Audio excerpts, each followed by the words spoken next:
Hello class 7. In this video we explain exercise 11.1. This video is the second part of this exercise. Okay student, see the question number 6.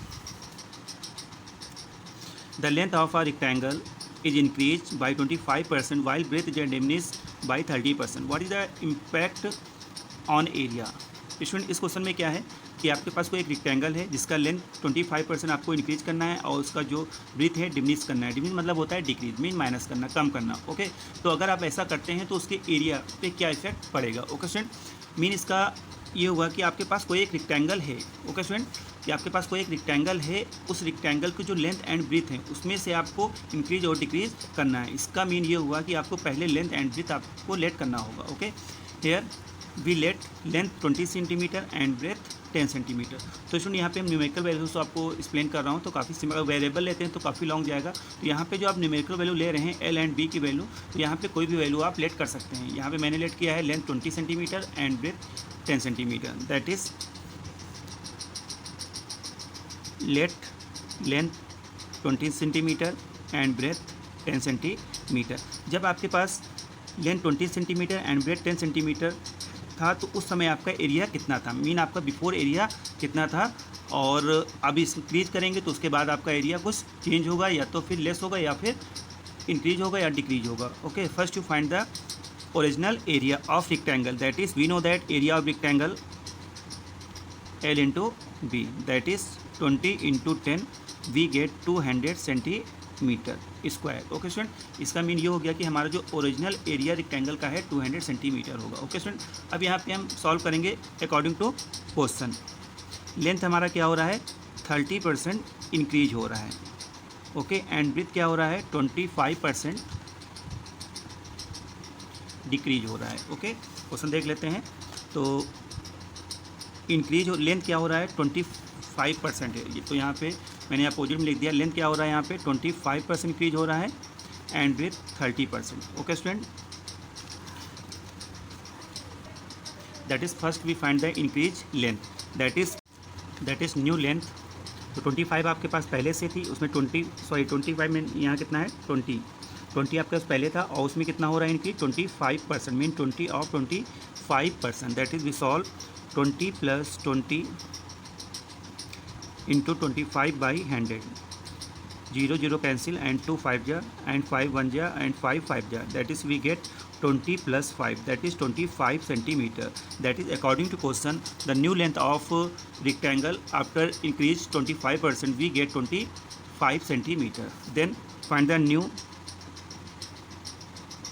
New breadth, that is breadth हमारी कितनी है, 10 centimetre, and इसमें decrease हो रहा है, minus करेंगे, decrease में कितना हो रहा है, 30%, mean 10 of 30%। That is we get 10 centimetre minus 10 into 30 by 100, 0 0 cancel, we get 10 minus 3 we get 7 centimetre. Mean after decrease breadth we get new breadth of rectangle 7 centimetre. That is now new area, that is we find new area L into B, that is L हमारा find हुआ है 25 centimetre and breadth 7 centimetre. 25 into 7 we get 175 centimetre square, 175 centimetre हो गया student. अब देखेंगे new area and original area. तो original area हमारा कितना था, 200 सेंटीमीटर, एंड आपका जो न्यू एरिया आया है कितना आया, 175 centimetre. Mean that is here area is new area is a decrease, that is how much decrease new area, decrease area, original area 200 centimeter square and new area 175 centimeter square, that is decrease new area 25 centimeter square. Okay student, then we find decrease area, percentage of decrease area. That is मैंने आपको बताया था decrease या increase area कैसे निकालते हैं। तो denominator में क्या आता है, original area of rectangle, and numerator में आ जाएगा decrease area into 100। That is decrease area कितना है हमारा, 25 सेंटीमीटर, एंड ओरिजिनल कितना है, 200 into 100। Okay student, that is 2 0 cancel, we get 25/2, that is 12.5% decrease area. Okay student, then see the next question. Then see the question number 7, which rectangle has the greater area. Mean student यहाँ पे 2 rectangle के length and breath given है, आपको बताना है कौन सा rectangle का एरिया ग्रेटर है, तो इसको आप इटसेल्फ करेंगे, काफ़ी सिंपल है. Then see the question number 8, the perimeter of rectangle is 170 centimetre. If the length of the rectangle is 45 centimetre, find its breadth, also find the area of rectangle. तो ये भी क्वेश्चन स्टूडेंट काफ़ी simple है. यहाँ पे given क्या है, perimeter given है और क्या गिवन है, लेंथ गिवन है. ओके स्टूडेंट, तो पेरीमीटर आप पेरीमीटर के यहाँ पे फॉर्मूला अप्लाई करेंगे तो एल गिवन है, तो आपका यहाँ से बी फाइंड हो जाएगा. एल तो गिवन है, बी यहाँ से पेरीमीटर से फाइंड करेंगे, उसके बाद आप एरिया भी फाइंड कर लेंगे. Then see the question number 9, in exchange offer a square plot of a land, one of the host side 84 metre, a man want to buy a rectangular plot of length 144 meter and of the same area as the square plot. Determine the width of rectangle plot. तो ये भी काफ़ी simple है, तो मैं इसको solve करके आपको एक्सप्लेन किए दे रहा हूँ. तो क्वेश्चन समझ लेते हैं क्या है. क्वेश्चन ये आपका एक स्क्वायर प्लॉट है और एक आपका रेक्टेंगल प्लॉट है, ठीक है ना. जो स्क्वायर हमारा प्लॉट है उसकी साइड दिया है 84 मीटर, बट ब्रेथ गिवन नहीं है. बट कंडीशन ये है कि जो स्क्वायर प्लॉट और रेक्टेंगल प्लॉट है दोनों का एरिया हमारा क्या है, सेम है. ओके, तो यहाँ पे दोनों के एरिया को हम सेम करेंगे, उसके बाद हम रेक्टेंगल प्लॉट का ब्रेथ फाइंड करेंगे. Okay, now solve. सीधा क्वेश्चन नंबर 9. तो स्टूडेंट मैंने यहाँ फिगर के अकॉर्डिंग आपको समझा रहा हूँ. तो आपके पास स्क्वायर प्लॉट हो गया और ये रेक्टेंगल प्लॉट हो गया. रेक्टेंगल प्लॉट का एल गिवन है और बी हमने यहाँ पे लेट कर लिया एक्स, और स्क्वायर प्लॉट का जो साइड है 84 मीटर है. ओके स्टूडेंट, तो आर साइड 84 हो जाएगी और कंडीशन क्या है कि एरिया इक्वल है. ओके स्टूडेंट, तो first you find the area of square, area of square plot, that is side square mean 84 square, that is 84 into 84 metre square. Okay student, तो यहाँ पे इसको सॉल्व नहीं करेंगे, ऐसे ही लेफ्ट कर देंगे, क्योंकि जब एरिया इक्वल करेंगे तो वहाँ से सिंपलीफाई हो जाएगा. Okay, then find the area of rectangle plot, that is L into B. L is a given 144 meter and B we let X.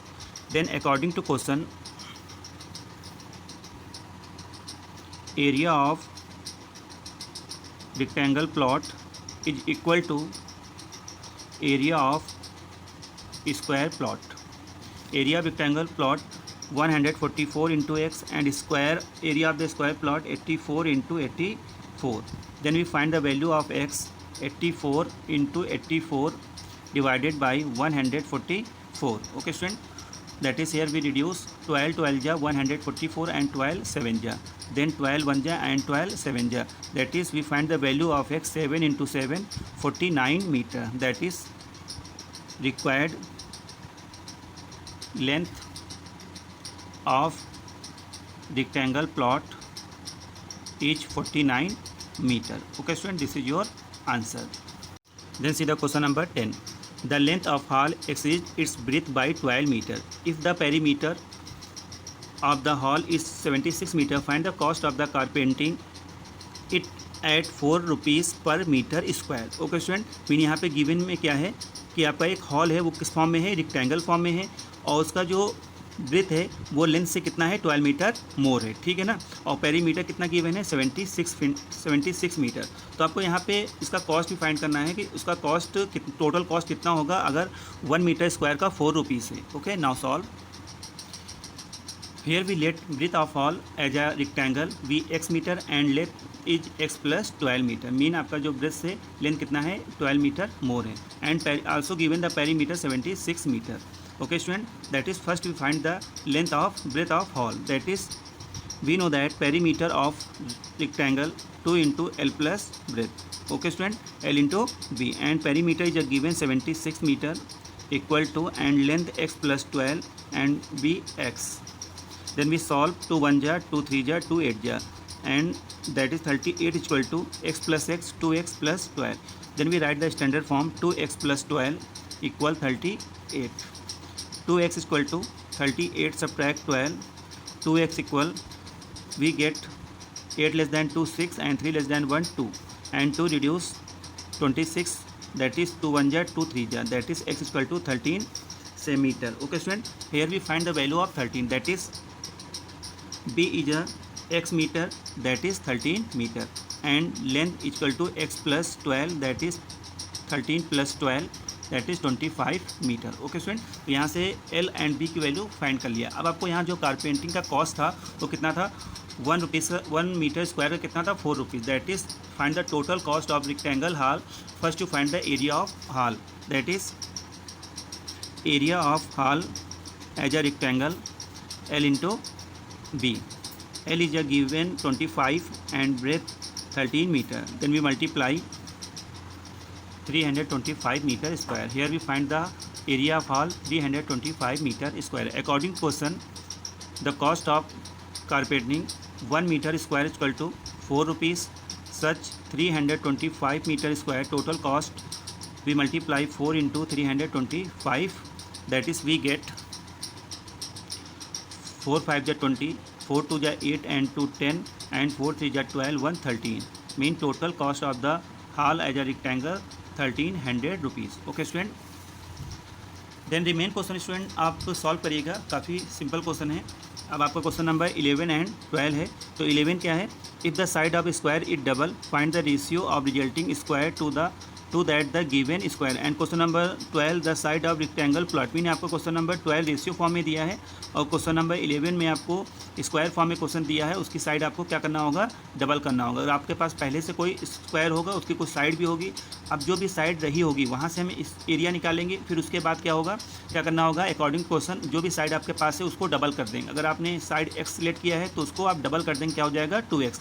तो जब आपकी साइड एक्स थी तो उस समय उसका एरिया कितना हो जाएगा, एक्स स्क्वायर। तो मैं इसको थोड़ा सा एक्सप्लेन किए दे रहा हूँ, काफ़ी सिंपल है। देखिए जब आपके पास कोई स्क्वायर होगा तो उसकी साइड आप एक्स सेलेक्ट कर लीजिए, ठीक है ना। जब आपकी साइड एक्स थी तो उस समय उसका एरिया कितना हो जाएगा, side square mean x square unit square. Okay student, अब इसको अगर आप साइड यहाँ पे डबल करेंगे तो आपका जो न्यू स्क्वायर बनेगा उसकी साइड कितनी हो जाएगी, 2x हो जाएगा। जब आपकी साइड 2x हो जाएगा तब आपका एरिया कितना हो जाएगा, मीन साइड हमारे पास 2x है, that is 2x square, that is 4x square. अब आपको जो यहाँ पे रेशियो फाइंड करना है, तो अकॉर्डिंग क्वेश्चन रेशियो फाइंड करना है रिजल्टिंग ए स्क्वायर, मीन जो आपका न्यू एरिया आया है 4x square and original area पहले कितना था, स्क्वायर। इसका रेशियो फाइंड करना है, दैट इज़ इसको अगर एरिया हम 1 मान लें और इसको एरिया 2 मान लें, that is you find ratio of A2 and A1, that is A2 कितना है 4x स्क्वायर है सॉरी, एंड A1 कितना है x स्क्वायर। अब इसको सॉल्व करेंगे तो रेशियो को आप फ्रैक्शन में लिख सकते हैं, that is 4 square by x square. X square square cancel हो गया, यहाँ कितना आ गया 1, that is you right 4/1 in ratio 4:1। काफ़ी सिंपल था, तो इसका आंसर कितना आ गया 4:1 आ गया। ओके, अब क्वेश्चन नंबर 12 देखते हैं। क्वेश्चन नंबर 12 में देखिए जब रेशियो में आपका L और B गिवन होगा तो मैंने बताया वहाँ पे एक कोएफिशिएंट लेट कर लेते हैं, मीन आपका जो L हो जाएगा कितना हो जाएगा, यहाँ से 5x हो जाएगा एंड B कितना हो जाएगा 4x हो जाएगा। और यहाँ पे आपको एरिया फाइंड करना है, इट्स एरिया मीन आपको एरिया गिवन है कितना है 500 स्क्वायर मीटर। आपको यहाँ से फाइंड करना है पेरीमीटर, तो इसको भी मैं एक्सप्लेन किए दे रहा हूँ। तो क्वेश्चन नंबर 12 में क्या करेंगे, यहाँ लेंथ आपको कितना हो जाएगा, रेशियो दिया है 5:4, दैट इज़ लेंथ तो आपका हो जाएगा 5x एंड ब्रेथ कितना हो जाएगा 4x। ओके, यहाँ से आप एरिया फाइंड करेंगे। Here area of rectangle are given 500 meter square, that is area of rectangle L into B equal to 500 meter square. L is a we let 5x into 4x equal 500 meter square. Do the multiply 5 4 जा 20 x into x square equal to 500 meter square. Okay student, तो यहाँ से 0 0 cancel हो जाएगा and 2 से reduce करेंगे 25 आ जाएगा, that is x square equal to 25 meter square. Square यहाँ से कैंसिल होगा तो यहाँ पे क्या लग जाएगा, square root, that is x equal to in square 25 को लिख सकते हैं 5 into 5। तो यहाँ पे पेयरिंग किसकी हो गई 5 की, दैट इज़ 5 यहाँ से स्क्वायर रूट से बाहर आ जाएगा, x इक्वल टू हो जाएगा 5 मीटर। अब यहाँ पे जो आपने कोएफिशिएंट लेट किया था L एंड B में उसकी वैल्यू कितनी आ गई है 5। अब यहाँ से आपको फाइंड करना होगा L equal to 5x, put the value of x 5 into 5 25 meter and B कितना हो जाएगा आपका 4x, that is 4 into 5 that is 5 4 जा 20 मीटर। मीन आपकी रिक्वायर्ड लेंथ एंड ब्रेथ यहाँ से फाइंड हो गया। ओके स्टूडेंट, देन क्वेश्चन में देखते हैं क्या गिवन है आगे। तो स्क्वायर के बाद आपको फाइंड करना है यहाँ से पेरीमीटर ऑफ प्लॉट। तो पेरीमीटर आपको फाइंड करना है, तो पेरीमीटर का फॉर्मूला अप्लाई करेंगे 2 into L plus B, that is 2 L is 25 and B 20, that is 2 into add करेंगे कितना आ जाएगा 45 मल्टीप्लाई टू 90 मीटर। आपका फाइनल आंसर कितना आ गया 90 मीटर। ओके स्टूडेंट, तो एक्सरसाइज आपकी 11.1 फिनिश हो गई है। तो काफ़ी कम क्वेश्चन मैंने आपके लिए SW में दिया है, और बाकी तो मैंने क्वेश्चन आपको एक्सप्लेन कर दिया है, ठीक है ना। तो इसका PDF मैं सेंड कर दूंगा, फेयर कॉपी पे आपको करना है। तो स्टूडेंट फेयर कॉपी पे आप लोग जो क्वेश्चंस नहीं राइट कर रहे हैं और सीधे आप क्वेश्चन नंबर या सॉल्विंग नंबर मेंशन करके सीधे आप सॉल्व करें, तो आपको क्वेश्चंस राइट करना है। एंड सम स्टूडेंट क्या करते हैं, क्वेश्चन को डैश डैश कर रहे हैं, तो ऐसा भी नहीं करना है। पहले आपको प्रॉपर्ली क्वेश्चंस राइट करना है, उसके बाद ही जो मैं PDF सेंड करता हूँ उससे सॉल्विंग आपको कॉपी करना है। ओके स्टूडेंट, 11.2 में 11.1 में स्टूडेंट आपने रेक्टेंगल एंड स्क्वायर का एरिया स्टडी किया। अब देखिए सेकंड टॉपिक आपका क्या हो जाएगा, area of parallelogram and triangle. अब आपको नेक्स्ट एक्सरसाइज 11.2 में एरिया फाइंड करना होगा पैरेललोग्राम एंड ट्रायंगल। तो SW में आप लोगों को पैरेललोग्राम एंड ट्रायंगल्स की प्रॉपर्टी अच्छे से पढ़ लेना है। ओके स्टूडेंट, तो नेक्स्ट वीडियो में इस टॉपिक को मैं एक्सप्लेन करूँगा। Okay, thank you.